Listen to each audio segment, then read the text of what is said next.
Alright, this is recording now, and I'm going to change it to slideshow.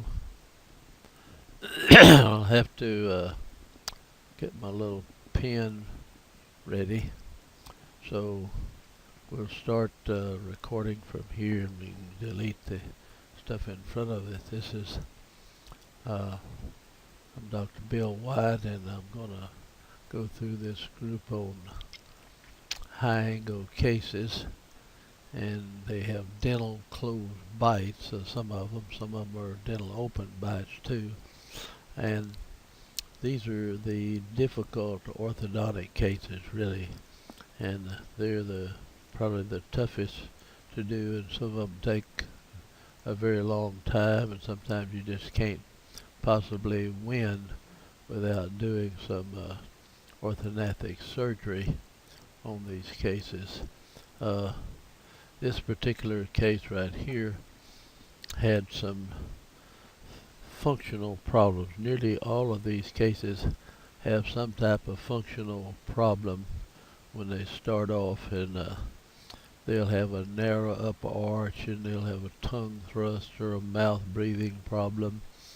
Some reason or other they hold their mouth apart, and their teeth erupt further toward one another, and then when they close their bite, their teeth come together and their chin is quite a ways from their nose, and this distance in here really messes up the appearance of the person. The chin would be better off if it were somewhere like out here. She has maybe a little shortness of the jaw, but if the bite were closed, it rotates around the condyle up here, and as it closes to it does like that, and the further it opens, the further it goes back. In fact, when you get to about 45 degrees in here, if you open a millimeter, you'll go back a millimeter to that particular angle. And then as you get further than that, you open a millimeter, you can go further than that. And so it makes the chin look really short on a person where they may have a fairly decent chin structure when they start out. Now this girl had several functional problems, and she's got a terrific gummy smile. That's one drawback, where the teeth are down lower. That's very hard. And if they breathe through their mouth, if people breathe through their mouth constantly, they keep their mouth open, and the lip doesn't come down as far as it will. Now, I've always told people, if you stretch your lip, try to pull your lip down over your front teeth, you can lengthen the lip. Now, when I was a little boy, my teeth stuck out, and I remember going to this Dr. Gillespie that my mother worked for about 25 years, and he did a labiolingual type orthodontics, but he had me stretching my lip down over my teeth, and now my lip is so long that it hangs over the edge of my teeth, so you don't actually see the teeth unless I kind of smile a little bit. So you can lengthen the lip if you want to, and that makes this less of a visual problem. And people that don't believe that will just go look at these platter lip people. They'll have their lips stretched way out like that. I mean, just tremendous lips. So I have people just stretch their lip over the edge of their teeth, and that'll lengthen it to some extent. Anyway, where if you smile like this, your lips just kind of come right above the tooth line, which is much better. Now, I don't have any concrete evidence of that, but other than just seeing these platter lip people and things that people do crazy to their tissue. They put things in their ears sometimes, and they keep getting it bigger and bigger. And I've seen some of them with their earlobes hanging down like that. So you can stretch the tissue and do a lot of things with it. Now, this young lady had several problems. here is her dental models, and we've got a closed bite with a high angle case on this particular case. Now the bite's closed, and you can see how far the upper teeth come in over the upper laterals and everything like that. She had an unfortunate thing happened early on in her case where a crown was put on a deciduous tooth, and it formed a granuloma, something underneath this crown, and pushed the bicuspid way down into the bone structure, so we took teeth out. Now, you take teeth out on high angle cases if for nothing other than reduce the number of teeth that are coming together in here, and whatever muscle structure, muscle pressure we're getting is exerted on fewer teeth, and you can get the bite to close a little bit in that way. But the first thing is to correct the functional problem that caused the open bite to start with, whether it's mouth breathing, thumb sucking, or various things that people do. Excuse me. That opens the bite, So correct the functional things as fast as you can. Then you can reduce the teeth, the number of teeth, and that'll help close the bite. You don't want to dish the face in, so if you get further back in the mouth to reduce the teeth, you can close the space and really not dish the face in very much. If you get second bites, now in a lot of these high angle cases, we'll take the second bite and then we'll go back and get the wisdom teeth out, or even I've taken, you take second molars. 6-year molars are real effective, but people are kind of reluctant to take out the 6-year molars and lowering the bite. But having excess vertical dimension of the face is one of the doggonest things for you just makes the face look bad. You just can't have a good looking face with a ½ inch of extra vertical height up there in the face. Okay, on this young lady we plan to take out the deciduous second molars, and we would go after the second bicuspid. So we're going to take 4 teeth, 2 deciduous in here and 2 permanent teeth on both sides of the mouth. One side of the mouth had the deciduous teeth. One of them was already gone, I think, over here. This is a permanent bicuspid that's in there, so we're going to take the deciduous tooth and go after this one down below. Alright, and we took out the wisdom teeth too, so I just marked that on there. So here we removed 8 permanent teeth to help lower the vertical dimension of the face, and tried to get teeth that wouldn't flatten her face too much, but she's got a fairly protrusive facial structure, so we didn't mind bringing it down to some extent. Alright, this is just looking at the upper model, and we've got a deciduous second molar over here we're going to get rid of, and we'll go after the bicuspid that's down there. And here the bicuspid is already in place, so we'll take it out too. On the lower mouth, the lower jaw, we had both deciduous second molars are still present, so we'll take them, and sometimes we take them and let the tooth come up some, but one of her bicuspids wouldn't come up, and I'll show you on the x-ray later. Now we've got a lot of crowding in the case also in here, so as we go back with this, we'll solve the crowded problem here in the front. That's not a big deal. So here you can look at the profile on the cephalometrics, And you see, we've got too much protrusion, so we really want to bring the face in some anyway. And we can bring these teeth back and these back some and reduce the vertical and reduce the profile, and that's good. If we'd had a flat face, it'd been a little harder to take out these teeth and come out with it without some type of reverse headgear. Okay, if we go in and look at the first Panorex that we have on this young lady, was taken in 1979. And to my I apparently saw this girl in 79, but I didn't do this work on her here. I have a Panorex. I don't know whether I got it from somebody else or not. But this tooth was abscessed right in here.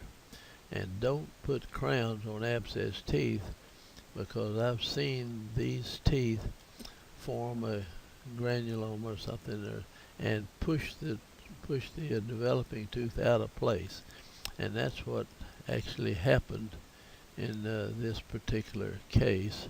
We'll go in here and pull up another Panorex.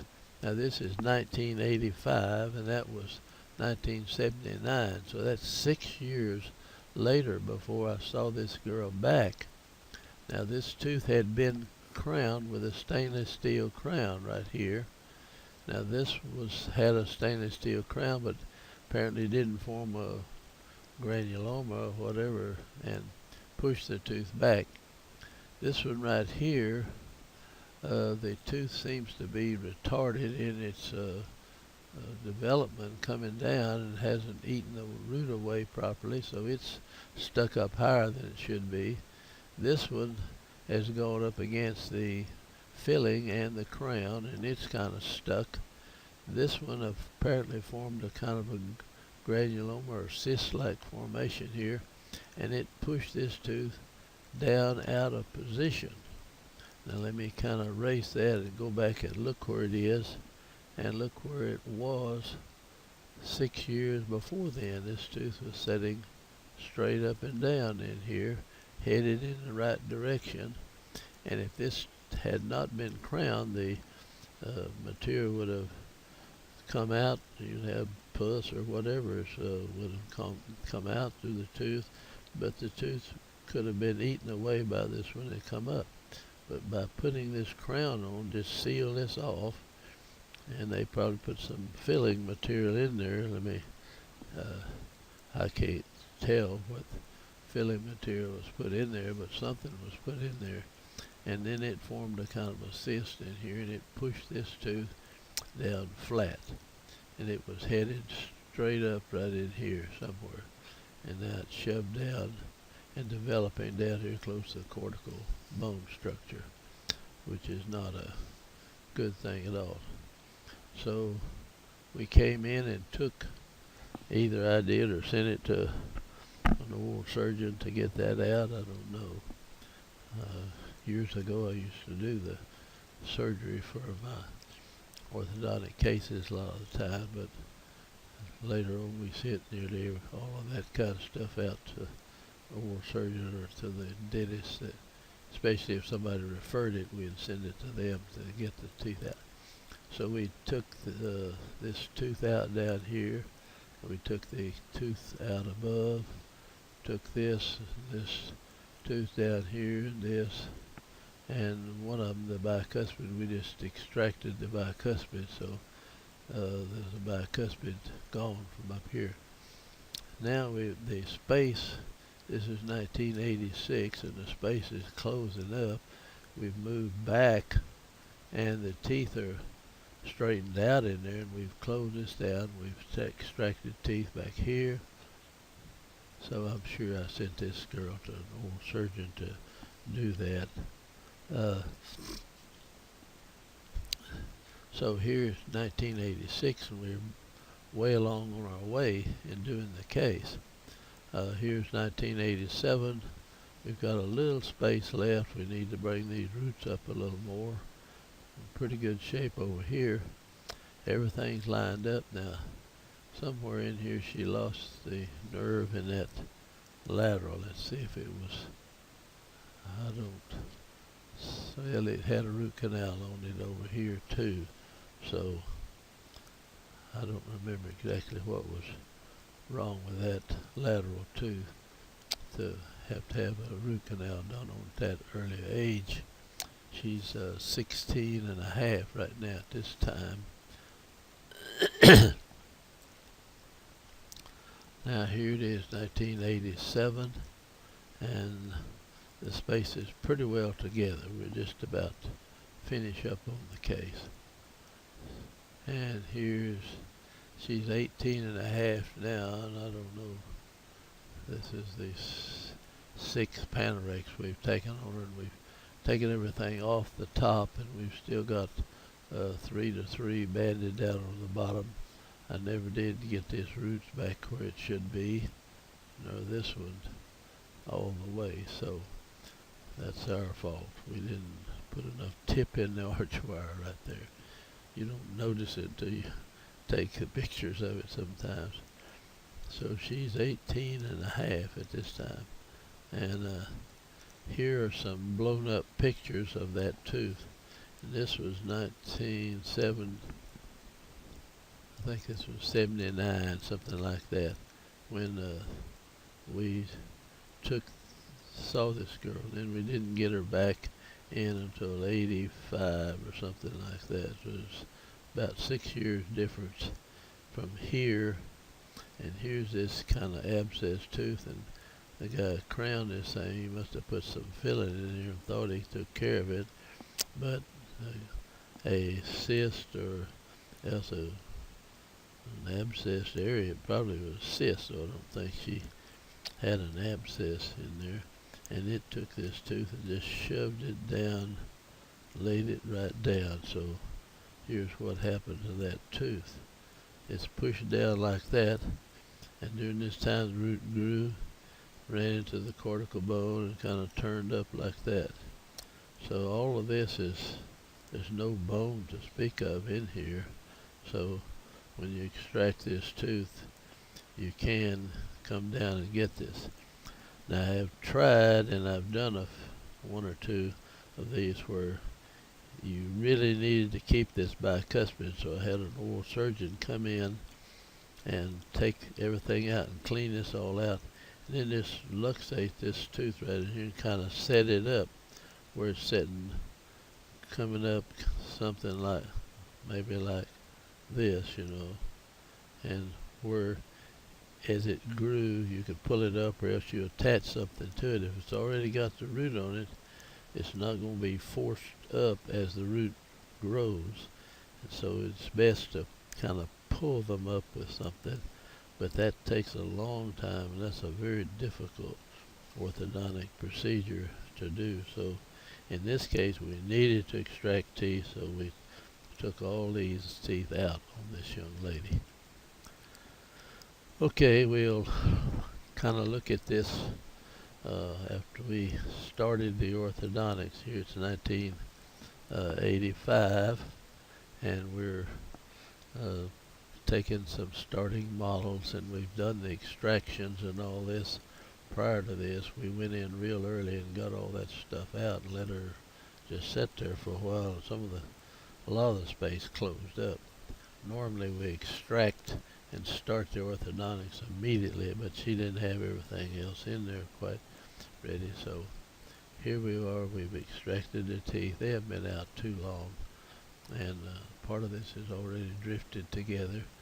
And the crowded situation here, we're just going to back these first bicuspids up to about here, and then room for these to come in. I'm going to pause this just a minute.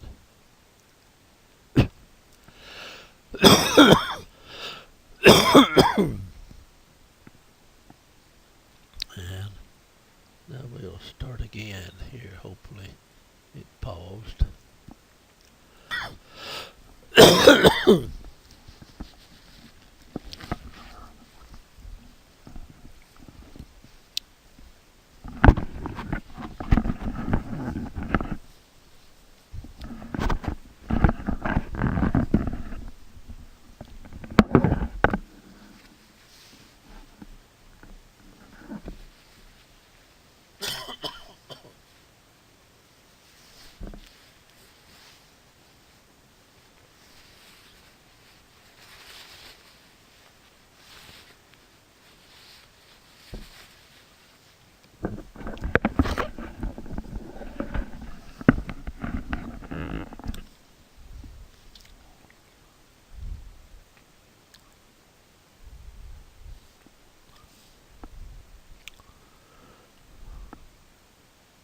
Okay,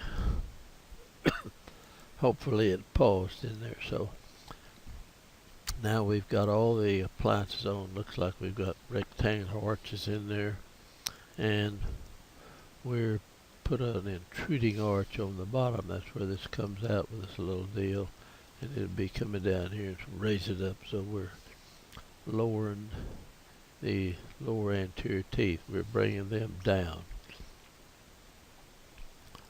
Now these are good brackets here. There's really a single bracket with these wings on them. Call them a Lewis bracket, and they work quite good. We stopped using it one time because stuff would get underneath here and cause decalcification around the tooth, but now you've got some real good sealant, so that would be a good bracket to use. You've got a rather large inner bracket space, which allows you to torque and bend your wire quite a bit before you put it in the bracket. So that's a pretty good bracket to use. Okay, so we're closing the space. As we're closing this, we're lowering this down, so we'll keep her in a class 1 anterior part as we close the space up. And you'll have plenty of space to straighten the teeth out, and we've reduced the tooth structure in there so it'll help bring the bite down. Now at this point we got a big midline deviation and probably got a little more class 2 on one side than the other side, so we'll have to come in here on this right side. We're probably going to have to wear a good, I see I've got a elastic hook up there. We're more class 2 elastic on one side than the other. The left side of the mouth looks like it's coming in pretty good into class 1. And this doesn't look bad from when you look at it from the side over here. Now the spaces are pretty well together, and we're moving on with the orthodontics. It's coming right on along, no problem. I've got this tooth down too far. This one's raised up. Really I should have made this bend further over here. It's off center, so that made this tooth higher than that one. Now we've got tip in these teeth, you see. The roots will be angled out like that, and we put tip in these laterals too as we went back, and some in the cuspid. But we've got our bite open pretty good, and I'm showing a lot of slides on this. This is, if you wonder what we used and how we used it, you can kind of look at this very carefully and find out. Now we're back pretty close to class 1. On this side it looks like a good class 1 actually. Now the space up above is just about together, and you can see the tip that we've built into this arch wire. Now the tip is a second order bend, and the in and outs are the first order. The third order is putting torque in if you wanted to torque the teeth. And we don't have any bands on the second molar, but the second molar is falling in place, and there's really no reason to put bands on it, you see. Alright, the lower arch, we've still got a little space to close, and you virtually always band the lower second molars and line them all up, and if you get them lined up good, the upper second normally will fall right in place up above it. Alright, here now we have finished the upper and taken it off and put a retainer in the mouth and let her wear this retainer. We still have a 3-to-3 deal on here, and I used to do this until I bonded a 3-to-3 on the back side. Now we just leave our arch wire in there the whole time until we bond the 3-to-3 on the lingual side of these teeth and get it in there good, and then take this off. See, I'll take all that off rather than take a chance of this cuspid or something drifting out before we can get the 3 to 3 on. So we put that on before we take that off. Now, okay, everything's in pretty good class 1, and overjet, overbite looks good, and it'll settle in. These teeth will drop into the mouth after a few months of chewing and everything, and they'll work out their position with the opposing teeth. Alright, here we put a retainer in the upper, and it's got a little bite plate. You can see where it touches it, so it can't deepen past that point, and that works out pretty good. So that's 1985, and here it is 1987. We were in the middle of treatment, and this is 85, and I don't have a date that I can see here. This is on further down the line. And we've still got way too much vertical height of the face. Not terrible, it looks better, and we've reduced it some, but it's not enough really. And that's another view of it. Now looking at it from the side, as she gets older here, it looks better, but we never did get it down. I wish the chin were about at this height, and the chin would be out further, but that's about as good as I could do orthodontically here. So it's very difficult to really win these high angle cases, but it kept her from just looking really bad. And this is 1989. Doesn't look too bad. Maybe it's gotten a little better. She's certainly not dished in. She has a fullness of the face still. You know, it was too full when we started, and it's slightly on the full side when we finished after extracting all those teeth. Let me go back here and get the, so you can see she looks fairly normal, but you wish the chin were a lot shorter. We could have intruded her teeth further. Now with tads and things, you might be able to attach up here, put elastic over, pick the molars up here, and get the bite to close further down than what we were with just headgear. Now if somebody wore enough headgear, I could lower their bite, but they just won't hardly do that. Alright, this is another case coming up here, and this case I did not do. This lady had some really health problem that I don't really understand, but I'll show you her case when she was a kid. But this was a hideous situation developed on this young lady. I mean, she just didn't grow a jaw. It really is pretty bad. Now, the jaw didn't grow, and it just stayed back, and it just really ruined this lady's looks. Now, whether they could surgically come in and build her a jaw, I don't know, but orthodontically, I didn't see any way I could possibly correct this. These are some earlier pictures of her she brought me. It wasn't quite as bad here as it was back there. So this was when we saw her. But these pictures were taken a little earlier. Now when I x-rayed her, the condyle is up in here, and the jaw is just straight off from it. You see, like that. And that is bad news. I don't know how I could have done anything orthodontically. And the bite's kind of open. She could chew and everything, but hideously looking facial structure. They might could do something surgically for her, but I didn't think I could do this. These are some dentists that she had gone to before she came, and I just looked at her and took some records on her and took some pictures. But this is what can happen to people. The condyle thing just straightened out back here, and very hideous situation.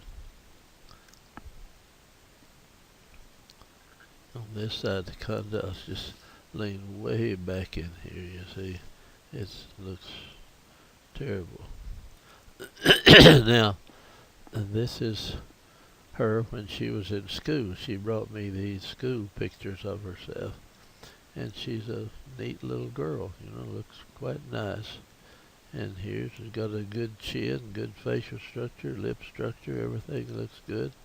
And it looks good here. And this picture's nice. There she is as a little girl. She had a real good chin when she was just a baby. Pretty little thing. And here she is later on. And it's kind of beginning to show some signs here with a little excess vertical developing, and her bite opened like that, and from there it went on from bad to worse. And I never did treat this girl, but I thought I'd just put it in here and show you what can happen to people from time to time. And this is the last picture I had of her. Alright, here's another young lady that came to me, and we worked on this girl for years, and she had way too much vertical height. Now this one we really won out, and we got to her in time, and we stopped the breathing problem, and everything, got her functioning good, and got some teeth out, and lowered the vertical height of the face, and it comes out looking pretty doggone good. Now, her teeth looked hideous when she smiled. That one central was sticking out there like a sore thumb. And she, of course, this is affecting her personality and everything else. If you just look at this part of her face, she looks quite nice looking young lady. So we needed to get on to this.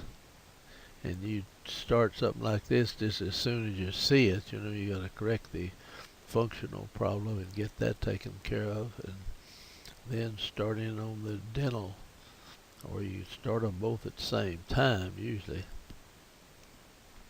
So this was a kind of a hideous case to start off with, and I have these models, and you show them this because this is going to drag out. You see, you just got a long-term case, and you've got all these baby teeth, and you have to work on the front of it for several years before they lose these, and they think you're taking too much time in here. Now, this is after starting the treatment a while, and we wore an occipital headgear that's kind of pulling back like that. Now you can cut the arm of the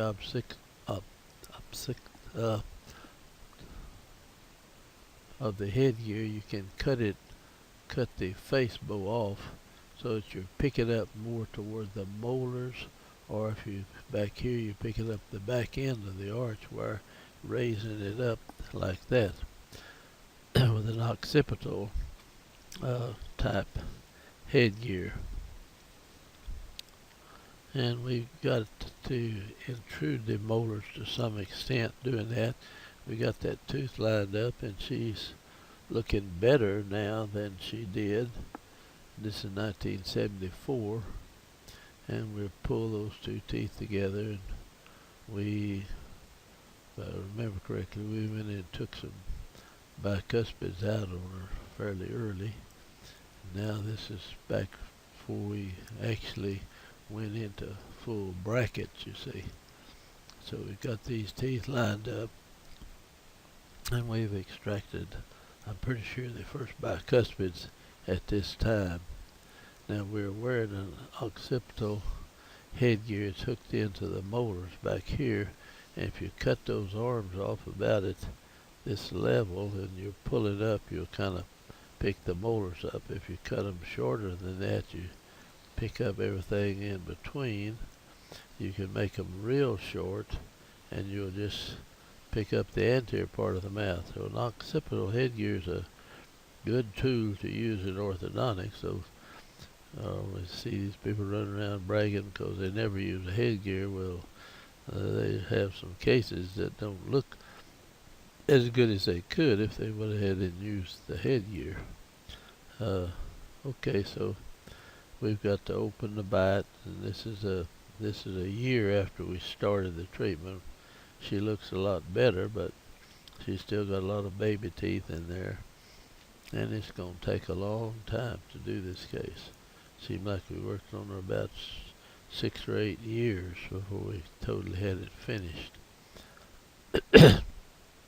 Now she's beginning to look quite good, really, and that's not really bad. And we've got the bite lowered to some extent here. I don't know what these spots on her face are, but anyway, that tooth is sticking way out. The gum line isn't lined up, so somewhere during the treatment you break these two teeth together and torque them and have the torque the same, and then you can trim a little bit of the gingival tissue to make it balance out in there. So right now this tooth needs the root torqued in. It needs this part of it brought in like that and bring this underneath the tissue better, and you may have to take a little of this off up here to make it look really good.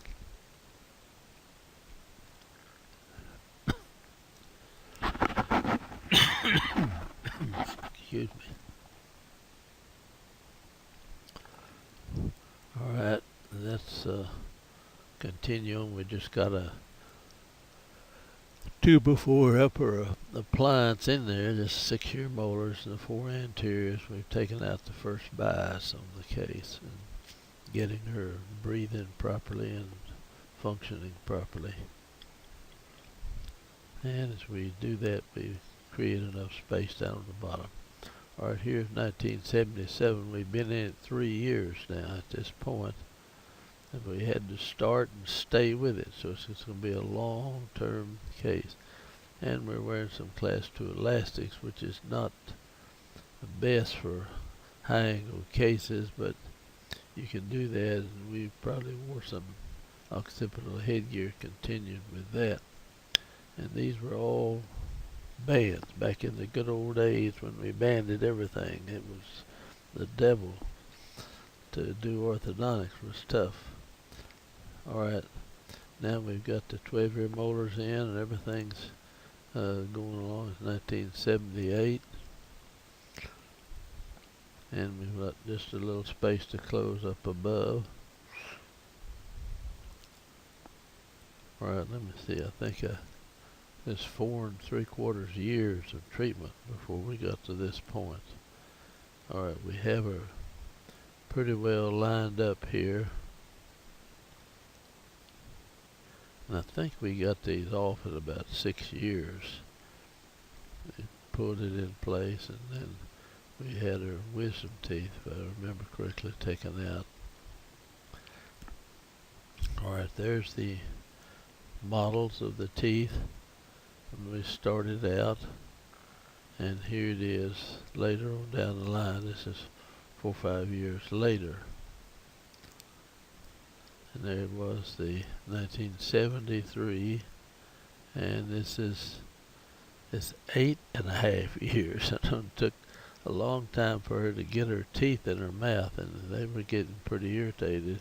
They got irritated with me because you couldn't finish it till you got the teeth in the mouth, and that kind of hacked me off. They were griping about it. I had to show them what they looked like prior to that, and here's the way she looked in 73, and there it is in 82. So this is a long time getting to this point. But the little girl did go on and get to be a cheerleader. The mother came fussing at me, "Get these things off. I want her to be a cheerleader," and all this. And so finally we did get them off. And she looked quite nice and did get the position of cheerleader. Here's a bite plate with a upper retainer with a bite plate.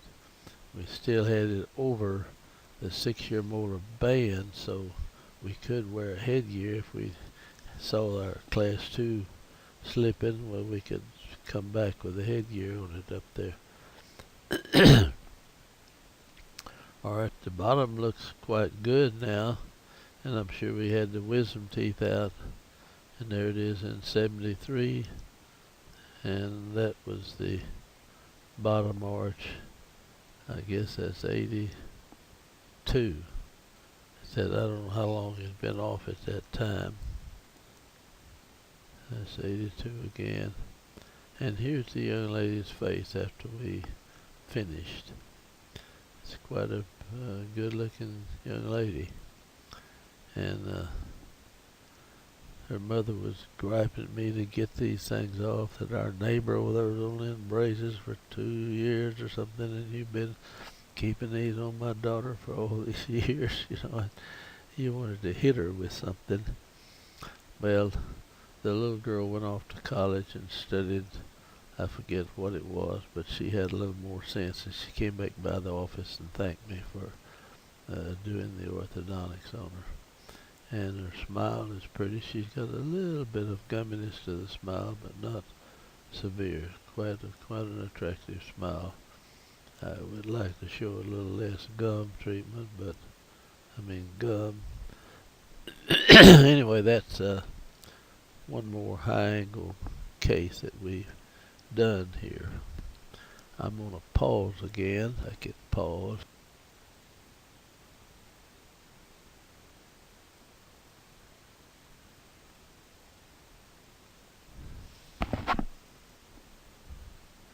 This doesn't seem to stop on anything.